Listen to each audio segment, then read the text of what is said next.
ম্যাচের পর লিওনেল মেসির সঙ্গে কয়েকটা ছবি তুলে রাখতে চেয়েছিলেন সিডনি লোপেজ কাব্রাল। তিনি জানেন বহু বছর পর বুড়ো হয়ে গেলেও তাকে বলতে হবে এই গল্প।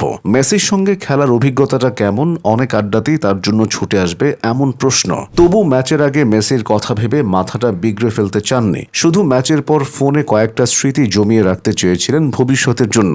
সেটি লোপেজ পেরেছিলেন কিনা নিশ্চিত হওয়া যায়নি তখনও। ম্যাচ হেরে যাওয়ার পর অঝরে কাঁদতে কাঁদতে মাঠ ছেড়েছেন। তবে একটা ব্যাপার তিনি নিশ্চিত করে ফেলেছেন তার আগেই, লোপেজের রাস্তা আটকেও যে ছবি তুলতে চাইতে পারেন কেউ কেউ, তা এখন বলে দেওয়া যায় তেমন সংশয় ছাড়াই। আর্জেন্টিনা কেপ ভার্দে ম্যাচটা দেখলে কারণটা এতক্ষণে জেনেই যাওয়ার কথা আপনারও। লিসান্দ্রো মার্তিনেজের দুর্দান্ত গোলে আর্জেন্টিনা 2-1 ব্যবধানে এগিয়ে যাওয়ার পর মনে হচ্ছিল বিশ্বকাপে কেপ ভার্দের রূপকথার গল্পটা বোধহয় এখানেই শেষ। তখনই আর্জেন্টিনার বক্সের বাইরে বাঁ দিকে বল পান লোপেজ। কাট করে ভেতরে ঢুকে বক্সের বাইরে থেকে তার দুর্দান্ত শট একেবারে আর্জেন্টিনার গোল পোস্টের কোণা দিয়ে জালে জড়ায়। অসহায় চোখে তা দেখা ছাড়া কিছুই করার ছিল না এমিলিয়ানো মার্তিনেজের। যেটিকে বলা হচ্ছে এখন পর্যন্ত বিশ্বকাপের অন্যতম সেরা গোল। 5,30,000 মানুষের দেশে পার্টি করাটাই সবচেয়ে আনন্দের কাজ।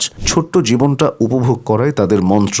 লোপেজও ব্যতিক্রম নন খুব একটা। তবে তার মনে ছিল একটা অন্য স্বপ্ন, পেশাদার ফুটবলার হতে হবে। এই স্বপ্নের জন্যই তিনি পাগল হয়ে গিয়েছিলেন বাকিদের কাছে। আমি সবসময় পরিবার, বন্ধু বান্ধব আর প্রেমিকাকে বলতাম একদিন শীর্ষ পর্যায়ে ফুটবল খেলবো, কিন্তু তখন বন্ধুরা আমাকে পাগল বলতো। কিন্তু লোপেজ সেই পাগলামিটাকেই নিজের মতো করে লালন করে গেছেন। রাত 3টা অবধি পার্টি করতেন ঠিকই, পরদিন সকাল 10টায় আবার ফিরে গেছেন অনুশীলনে। বিধাতাও তার দিক থেকে মুখ ফিরিয়ে নেননি। এই বছর 2 আগেও জার্মানির 5ম ডিভিশনে খেলতেন। সেখান থেকে সুইডেন হয়ে গত মৌসুমের শুরুতে যান পর্তুগালের 2য় স্তরের ক্লাব ভিক্টোরিয়া কোলোনে। ক্লাবের হয়ে 5 গোল করার পর মৌসুমের মাঝপথেই তাকে নিয়ে আগ্রহী হয় বেনফিকা। জানুয়ারিতে দল বদলে বেনফিকার হয়ে চ্যাম্পিয়ন্স লিগেও খেলে ফেলেছেন লোপেজ। 2 বছর আগেও যিনি ময়লার পলিথিন দিয়ে বাসার জানালার পর্দা বানাতেন, মাসে বেতন ছিল মাত্র $850, সেই লোপেজকে এখন চেনে পুরো দুনিয়া। বয়সটা কেবল 23। কে জানে সামনের দিনগুলো হয়তো আরো স্বপ্নরাঙা।